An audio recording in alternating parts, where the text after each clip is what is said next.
Hello student, मैं महेंद्र खड़गावत आप सब लोगों का सुपर 20 डिफेंस एकेडमी में एक बार फिर से स्वागत करता हूं। बच्चों, लास्ट क्लास के अंदर हमने गॉल ब्लेंडर की स्ट्रक्चर के बारे में हमने जाना, बाइल के कंपोजिशन के बारे में जाना, हमने लीवर क्या फंक्शन करता है उसके बारे में हमने डिटेल के अंदर जान लिया।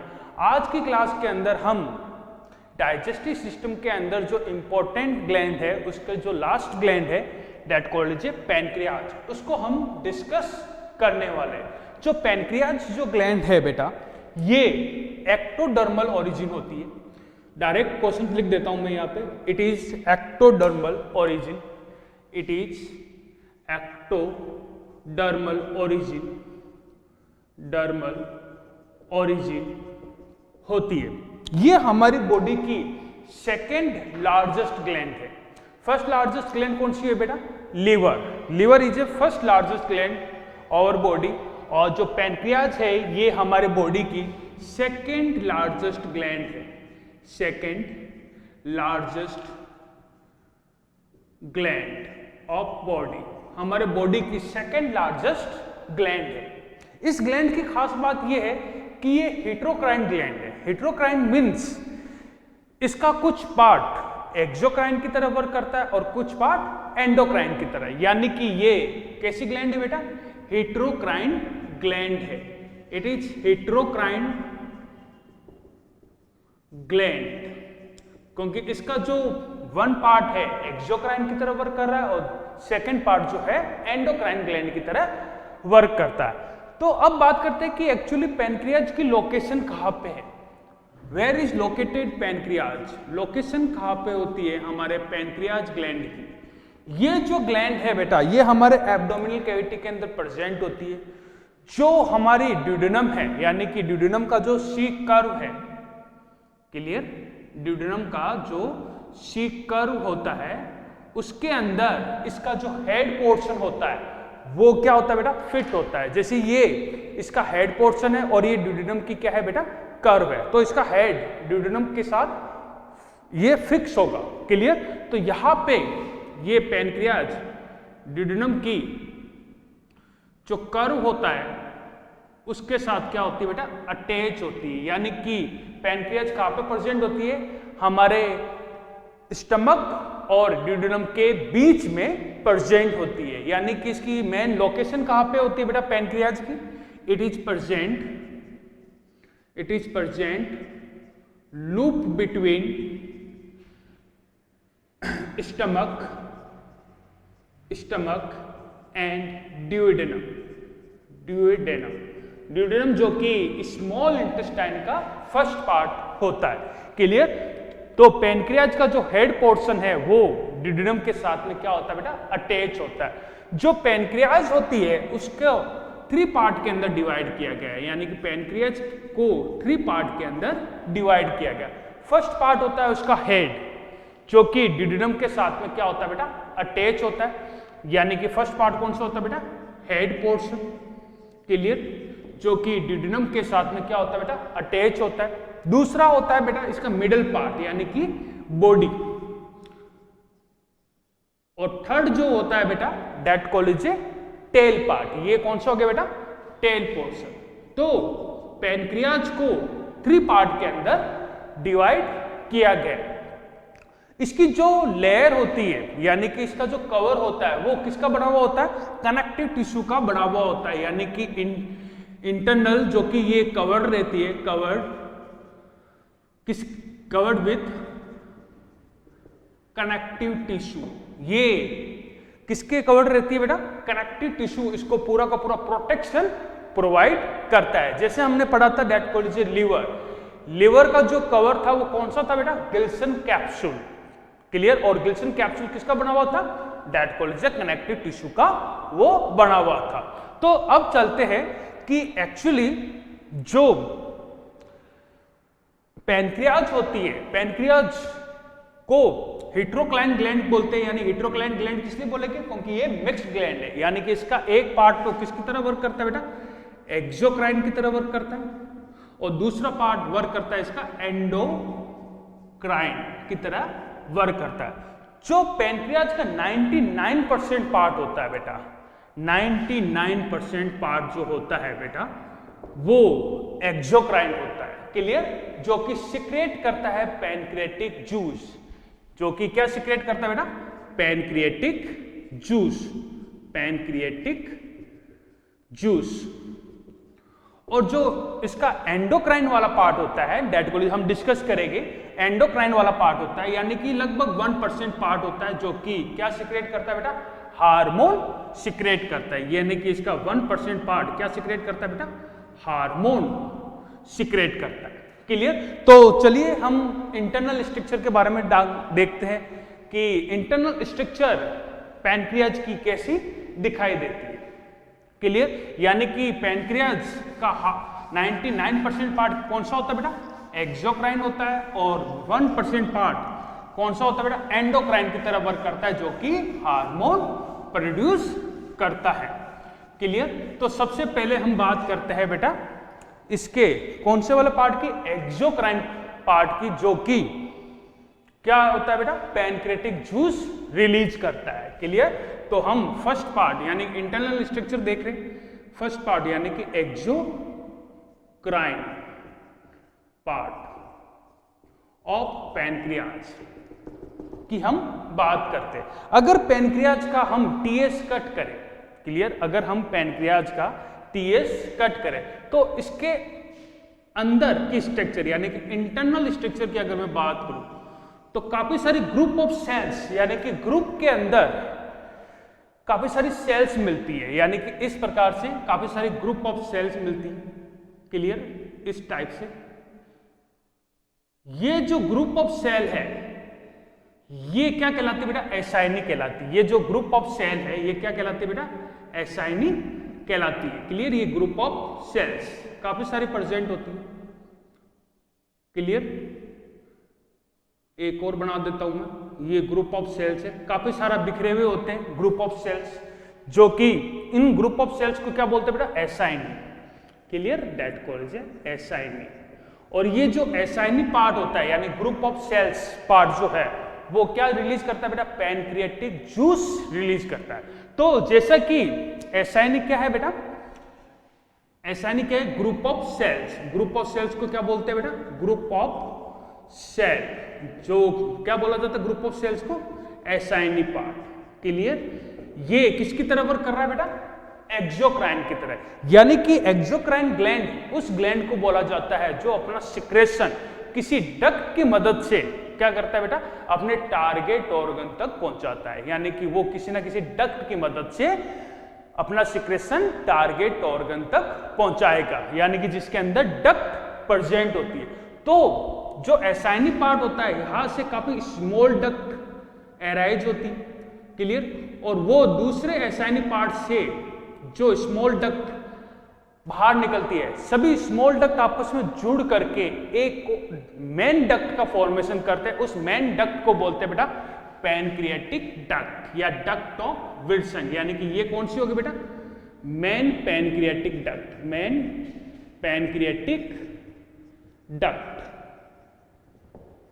Duct, clear. तो जो इसकी जो मेन पैनक्रियाटिक डक्ट है, यानी कि इसकी जो मेन पैनक्रियाटिक डक्ट होती है, मेन पैनक्रियाटिक डक्ट, जो कि पैनक्रियाटिक जूस को कहां पे लेकर के जा रही है बेटा, ड्यूडेनम के अंदर लेकर के जा रही है। तो इसका जो मेन पैनक्रियाटिक डक्ट है, also called as, also known as, इसको क्या बोलते हैं बेटा, डक्ट ऑफ विल्सन। इंपॉर्टेंट है, डायरेक्ट क्वेश्चन से बेटा, क्लियर। मेन पैनक्रियाटिक डक्ट को क्या बोला जाता है बेटा, डक्ट ऑफ विल्सन, बहुत ही इंपॉर्टेंट है, डक्ट ऑफ विल्सन। विल्सन ये एक साइंटिस्ट के नाम पर इस डक्ट का नाम दिया गया है, यानी कि एसाइनी पार्ट से स्मॉल डक्ट निकलती है, वो सारी की सारी डक्ट आपस में जुड़ करके एक मेन डक्ट बनाती है। उस डक्ट को क्या बोलते हैं बेटा, pancreatic duct, main pancreatic duct या फिर डक्ट ऑफ विल्सन। ये क्या हो गया बेटा, मेन पैनक्रियाटिक डक्ट। ये वाली डक्ट कौन सी हो गई, मेन पैनक्रियाटिक डक्ट या फिर डक्ट ऑफ विल्सन, क्लियर। ये जो मेन पैनक्रियाटिक डक्ट है ये किससे जुड़ती है बेटा? कॉमन बाइल डक्ट से जुड़ती है। क्लियर? यानी कि ये जो डक्ट ऑफ विल्सन है ये किसके साथ जुड़ेगी? कॉमन बाइल डक्ट से साथ जुड़ेगी। यानी कि हमने लास्ट लेक्चर के अंदर डिस्कस किया था कि सिस्टिक डक्ट यानी कि गॉल ब्लैडर की जो डक्ट होती है प्लस कॉमन हेपेटिक डक्ट आपस में मिल करके क्या बनाते हैं बेटा? कॉमन बाइल डक्ट बनाते हैं। कॉमन बाइल डक्ट आगे जाकर के किसके साथ जुड़ती है बेटा? पैनक्रियाटिक डक्ट के साथ जुड़ती है, यानी कि डक्ट ऑफ विल्सन के साथ जुड़ती है और किसका फॉर्मेशन करती है? हेपेटोपैनक्रियाटिक डक्ट का फॉर्मेशन करती है। तो डक्ट ऑफ विल्सन किसके साथ ज्वाइंट हो जाएगी? Joint to common bile duct. Short के अंदर लिख रहा हूं क्योंकि फुल फॉर्म इसकी मैंने लास्ट लेक्चर के अंदर पूरा डिटेल में इसको मैंने समझा रखा है। क्लियर बेटा? तो चलिए, ये किसके साथ ज्वाइंट होती है? Joint to common bile duct and form hepatopancreatic duct. Hepatopancreatic duct. और ये जो हेपेटोपैनक्रियाटिक डक्ट है, क्लियर, यानी कि ये पैनक्रियाटिक डक्ट है और ये क्या है बेटा? Common bile duct. ये कॉमन बाइल डक्ट आपस में आकर के जुड़ गई और किसका फॉर्मेशन किया बेटा? हेपेटोपैनक्रियाटिक डक्ट का फॉर्मेशन किया। और हेपेटोपैनक्रियाटिक डक्ट किसके अंदर ओपन होती है बेटा? ड्यूडेनम के अंदर ओपन होती है with the sphincter of OD. यानी कि ये जो हेपेटोपैनक्रियाटिक डक्ट है किसके अंदर ओपन होगी बेटा? ड्यूडेनम के अंदर ओपन होगी। किसके थ्रू? एक स्फिंक्टर के थ्रू। क्लियर? जिसको बोलते हैं स्फिंक्टर ऑफ ओडी। तो hepatopancreatic duct opens into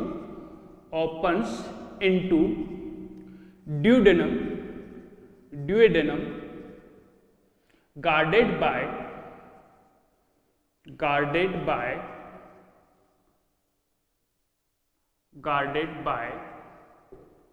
sphincter of OD। मैंने आप लोगों को लास्ट क्लास के अंदर वाटर ऑफ एपुला के बारे में बताया था, यानी कि हेपेटोपैनक्रियाटिक डक्ट की जो स्वेलिंग होती है उसको क्या बोलते हैं बेटा? ये एपुला ऑफ वाटर। उसके साथ में क्या अटैच रहता है बेटा? स्फिंक्टर ऑफ ओडी, एक टाइप की सर्कुलर रिंग है, यानी कि जो कि बैक फ्लो को रोकती है। क्लियर? एक और स्फिंक्टर के बारे में बताया था, यानी कि जो कॉमन बाइल डक्ट होती है, ये कौन सी होगी बेटा? कॉमन बाइल डक्ट हो गई। यानी कि कॉमन बाइल डक्ट के नीचे की साइड में कौन सा ये स्फिंक्टर होता है? Sphincter of Biden. तो आप लोगों को इन सभी स्फिंक्टर के नाम याद होने जरूरी है। क्लियर? क्योंकि ये डायरेक्ट क्वेश्चंस होते। तो चलिए आगे बात करते। एक और डक्ट होती है बेटा, क्लियर, एक्सेसरी डक्ट, जिसको क्या बोलते हैं बेटा? Duct of Santorini. Duct of सेंटोर्नी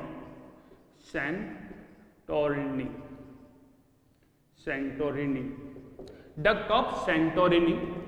ये जो डक्ट ऑफ सेंटोरिनी है ये बेटा डायरेक्टली ओपन होती है बेटा ड्यूडेनम के अंदर। ये भी पैनक्रियाटिक जूस को कहां पे लेकर के जा रही है बेटा? ड्यूडेनम के अंदर लेकर के जा रही है। लेकिन ये जब ड्यूडेनम के अंदर ओपन होती है तो किसी भी प्रकार का कोई स्फिंक्टर इसके साथ लगा हुआ नहीं होता, यानी कि ओपन्स डायरेक्टली इनटू ड्यूडेनम। ये डायरेक्टली क्या होती है बेटा? ड्यूडेनम के अंदर ओपन होती है। लेकिन इन दोनों के बीच में, यानी कि ड्यूडेनम और डक्ट ऑफ सेंटोर्नी के बीच में किसी भी प्रकार का कोई स्फिंक्टर नहीं प्रेजेंट होता है। क्लियर? स्फिंक्टर किसके बीच में प्रेजेंट है बेटा? हेपेटोपैनक्रियाटिक डक्ट और ड्यूडेनम के बीच में स्फिंक्टर ऑफ ओडी, जो कि डायरेक्ट क्वेश्चंस आते हैं एग्जाम के अंदर। क्लियर? तो चलिए अब बात करते हैं इस डक्ट के थ्रू ड्यूडेनम के अंदर क्या आएगा बेटा? पैनक्रियाटिक जूस आएगा। तो हम बात करते हैं कि पैनक्रियाटिक जूस जो है एसाइनी यानी कि ग्रुप ऑफ सेल्स प्रोड्यूस करती है, इसका कंपोजिशन क्या होता है? यानी कि एक्सोक्राइन पार्ट से जो मेनली क्या सीक्रेट हो रहा है बेटा? Exocrine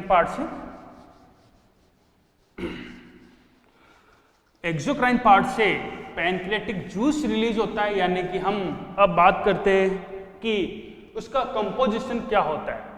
composition of pancreatic juice, composition of pancreatic juice. Pancreatic juice का कंपोजिशन क्या होता है बेटा? पैनक्रियाटिक जूस जो है यानी कि ये भी सलाइवा और की तरह, बाइल और की तरह, इसके अंदर भी लगभग 98% क्या होता है बेटा? वाटर होता है। 98% क्या होता है बेटा? वाटर होता है। इसके अलावा बाकी का 2% क्या होगा? Sodium bicarbonate, mainly sodium bicarbonate. हम इंपॉर्टेंट इंग्रेडिएंट ही लिखेंगे। सोडियम बाइकार्बोनेट के वजह से ही पैनक्रियाटिक जूस की जो पीएच होती है बेटा कैसी होती है? अल्कलाइन होती है। क्लियर? इसकी जो पीएच होती है पैनक्रियाटिक जूस की वो कैसी होती है बेटा? अल्कलाइन होती है, यानी कि हाईली अल्कलाइन होती है, यानी कि 7.8 to 8.2 इसकी पीएच होती है, यानी कि हाईली कैसे होता है बेटा? अल्कलाइन होता है। ये इसकी जो पीएच होती है कैसी होती है? अल्कलाइन होता है। इसके अलावा इसके अंदर मेनली एंजाइम प्रेजेंट होते हैं। उन एंजाइम के ऊपर डायरेक्ट क्वेश्चंस आते हैं बेटा। इसके मेनली कंपोजिशन के अंदर क्या होगा बेटा? एंजाइम प्रेजेंट होगा। क्लियर? और इस एंजाइम की वजह से इसको कंप्लीट डाइजेस्टिव जूस बोलते हैं। Clear? Pancreatic juice also known as complete digestive juice. लिख देता हूं मैं यहां पे। क्लियर? कंप्लीट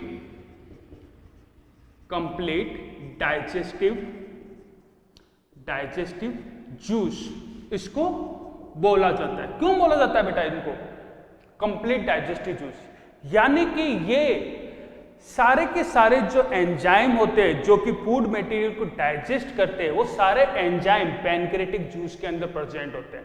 प्रोटीन को डाइजेस्ट करने वाले एंजाइम प्रेजेंट होते हैं, लिपिड को, कार्बोहाइड्रेट को और न्यूक्लिक एसिड को भी डाइजेस्ट करने वाले एंजाइम इसके अंदर प्रेजेंट हो गए। यानी कि ऑल एंजाइम जो कि न्यूट्रिशन का डाइजेशन कर रहे हैं, क्लियर, वो सारे के सारे एंजाइम किसके अंदर प्रेजेंट हो गए बेटा? डाइजेस्टिव जूस के अंदर प्रेजेंट हो गए।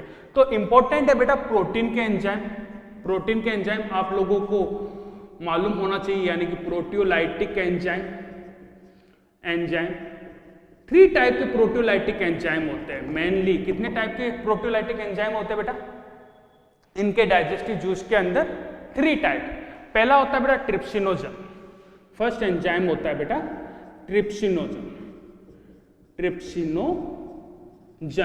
जो कि इसकी ये एक्टिव फॉर्म नहीं है। एक्टिव फॉर्म कौन सी होती है बेटा? ट्रिप्सिन। क्लियर? ट्रिप्सिनोजन क्या है बेटा? इनएक्टिव फॉर्म है। और सेकंड एंजाइम कौन सा है बेटा?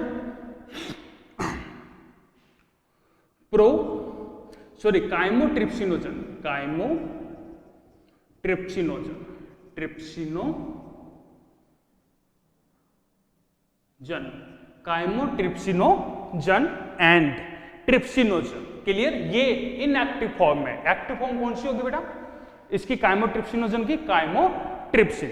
ये जो है ये एंडोपेप्टिडेज एंजाइम है बेटा। इंपॉर्टेंट है, डायरेक्ट क्वेश्चन जाते हैं। It is peptidase enzyme. इनको एंडोपेप्टिडेज एंजाइम क्यों बोला गया बेटा?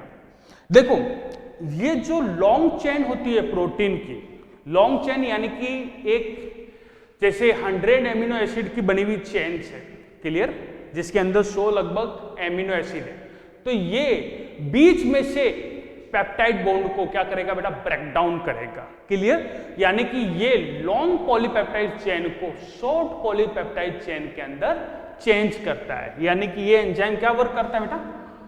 Long convert long polypeptide chain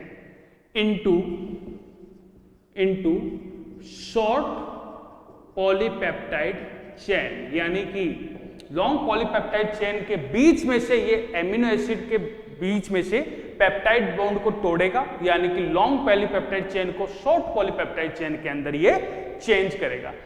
third important हो जाए बेटा carboxypeptidase. Peptidase, carboxy peptidase.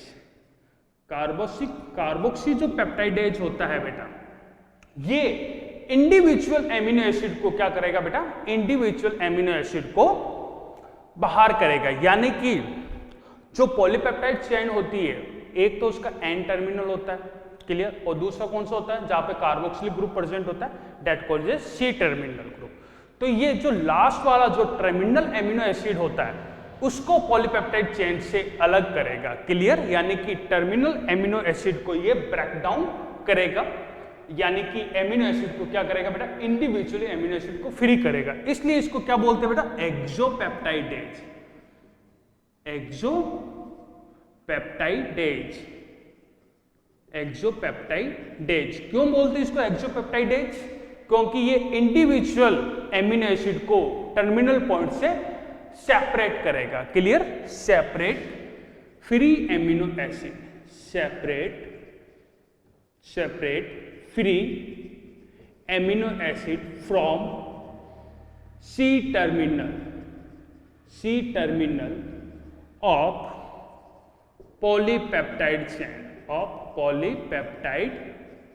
Chain, polypeptide chain के सी टर्मिनल से ये क्या करेगा बेटा, इसको अलग करेगा। आपको लोगों को कुछ टाइम रुकना पड़ेगा, पेन के अंदर इंक खत्म हो गई, 2 मिनट के अंदर आता हूं मैं।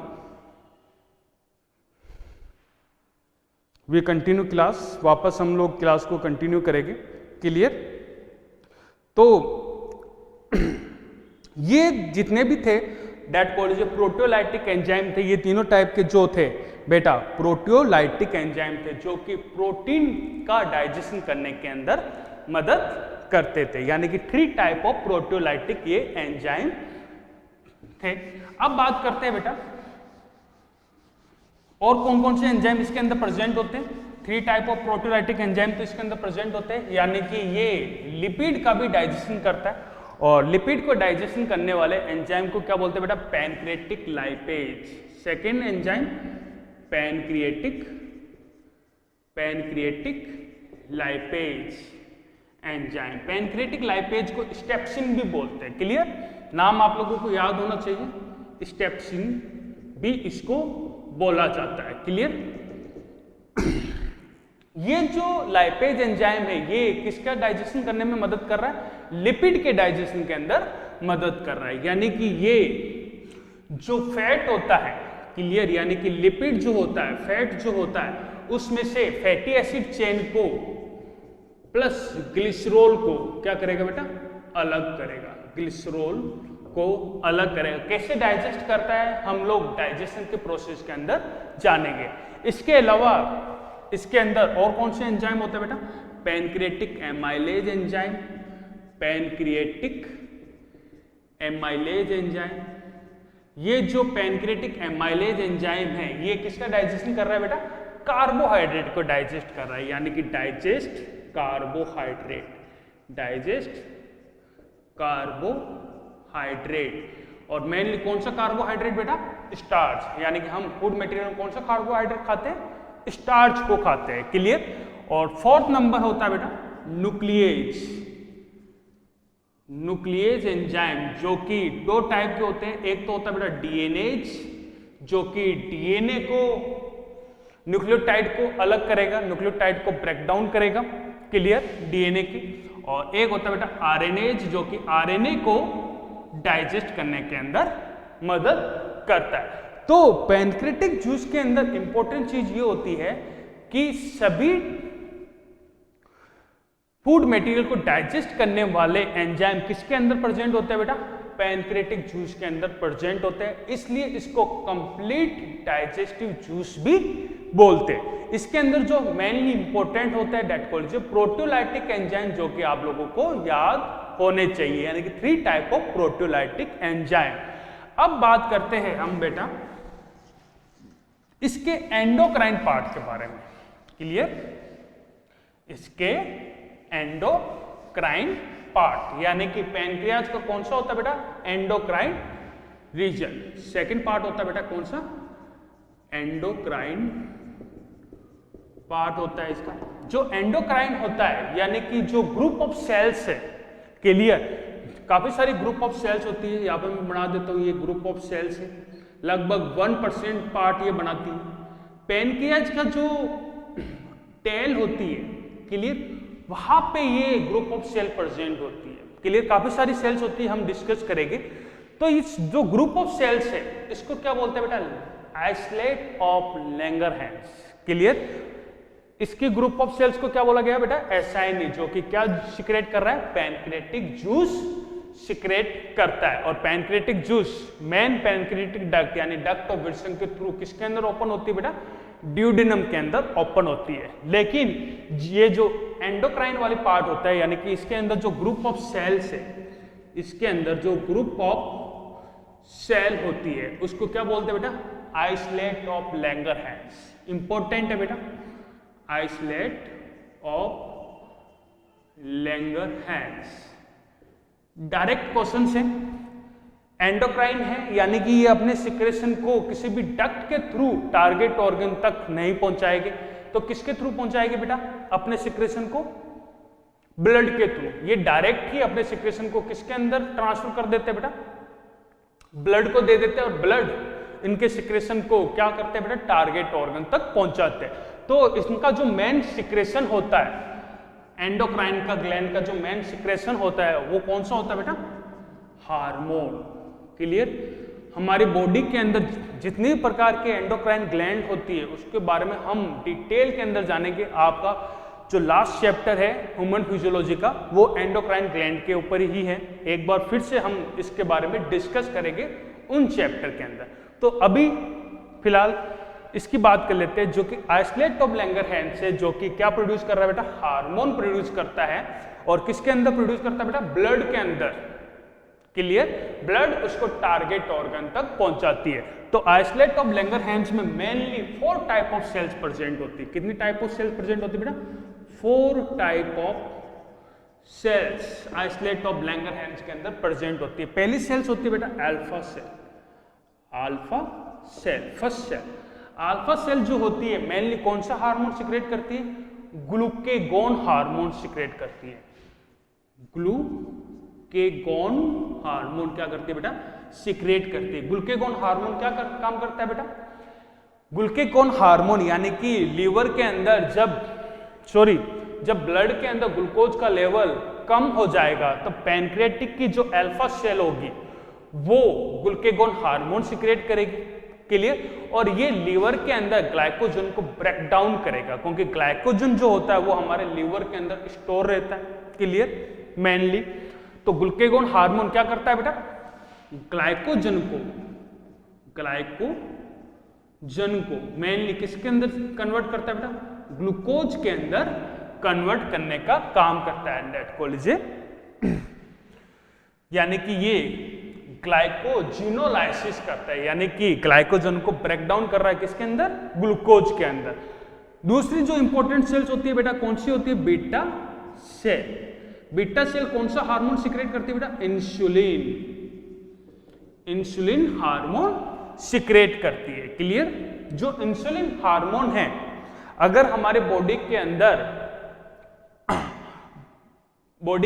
के ब्लड के अंदर ग्लूकोज का लेवल बढ़ जाता है तो बीटा सेल्स क्या काम करती है बेटा, इंसुलिन सिक्रेट करती है। और लीवर के अंदर जो एक्स्ट्रा ग्लूकोज है ब्लड के अंदर उसको किसके अंदर कन्वर्ट कर दिया जाता है, ग्लाइकोजन के अंदर कन्वर्ट कर दिया जाता है, क्लियर। यानी कि इंसुलिन क्या काम करता है, ये ग्लूकोज को किसके अंदर कन्वर्ट कर रहा है बेटा,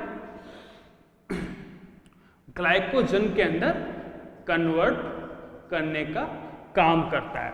अगली जो थर्ड सेल है that called is delta cell, clear. कौन सी सेल बेटा, डेल्टा सेल। ये कौन सा हार्मोन सिक्रेट करती है, सोमेटोस्टेन हार्मोन सिक्रेट करती है। सोमेटोस्टेन हार्मोन क्या करती है, ये सिक्रेट करती है। जो सोमेटोस्टेन हार्मोन है ये हमारी बॉडी के अंदर बीटा सेल और अल्फा सेल को रेगुलेट करती है कि कब इनको कितना हार्मोन सिक्रेट करना है और कितना नहीं। यानी कि ये जो सोमेटोस्टेन हार्मोन जो होता है ये रेगुलेट कर रही है alpha cell and beta cell को। यानी कि somatostatin hormone regulate regulate alpha and beta cell. Clear. Second 4 नंबर सेल जो होती है पीपी सेल्स या एफ सेल जिसको बोला जाता है, वेरी वेरी इंपॉर्टेंट होती है। ये पॉलीपेप्टाइड हार्मोन सिक्रेट करती है। क्लियर। पीपी का मतलब ही क्या होता है? पॉलीपेप्टाइड। क्लियर बेटा। पॉलीपेप्टाइड हार्मोन सिक्रेट करती है। ये जो पॉलीपेप्टाइड हार्मोन जो होता है बेटा, ये पूरी पैनक्रियाज के एंडोक्राइन और एक्सोक्राइन दोनों को कंट्रोल करता है। यानी कि एक्सोक्राइन पार्ट से क्या रिलीज हो रहा है? Pancreatic juice. और एंडोक्राइन पार्ट से क्या रिलीज हो रहा है? हार्मोन। तो पैनक्रियाज का एक्सोक्राइन पार्ट और एंडोक्राइन पार्ट, उन दोनों को रेगुलेट करने का काम कौन सा करता है बेटा? पीपी सेल से सिक्रेट पॉलीपेप्टाइड हार्मोन वर्क करता है। यानी कि इट्स रेगुलेट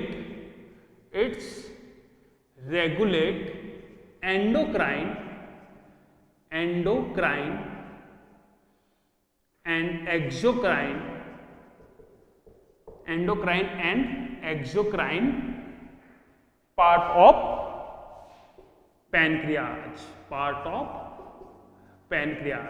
पैनक्रियाज के एंडोक्राइन और एक्सोक्राइन पार्ट को ये कंट्रोल करता है। तो बेटा आज की क्लास के अंदर हमने पैनक्रियाज को हमने डिटेल के अंदर जाना, उसके एक्सोक्राइन और उसके एंडोक्राइन पार्ट के अंदर जाना। यानी कि हमारा जो डाइजेस्टिव सिस्टम है उसको हमने कंप्लीट कर लिया है। यानी कि डाइजेस्टिव सिस्टम के अंदर जितनी भी इंपॉर्टेंट ग्लैंड्स है, Brunner's gland, intestinal gland, salivary gland, liver, इन सबको हमने डिटेल के अंदर जाना है। क्लियर। जो कि डाइजेस्टिव जूस प्रोड्यूस करती है। अब हम बात करेंगे कि एलिमेंट्री कैनाल में कहाँ पे फूड मटेरियल का डाइजेशन होता है और कौन कौन से डाइजेस्टिव एंजाइम के अंदर जो डाइजेस्टिव जूस के अंदर जो एंजाइम होते हैं वो कैसे फूड मटेरियल को डाइजेस्ट करते हैं। तो हम नेक्स्ट क्लास के अंदर डाइजेशन की प्रोसेस स्टार्ट करेंगे। क्लियर। आज के लिए इतना ही। जय हिंद। बाय बेटा। हेलो।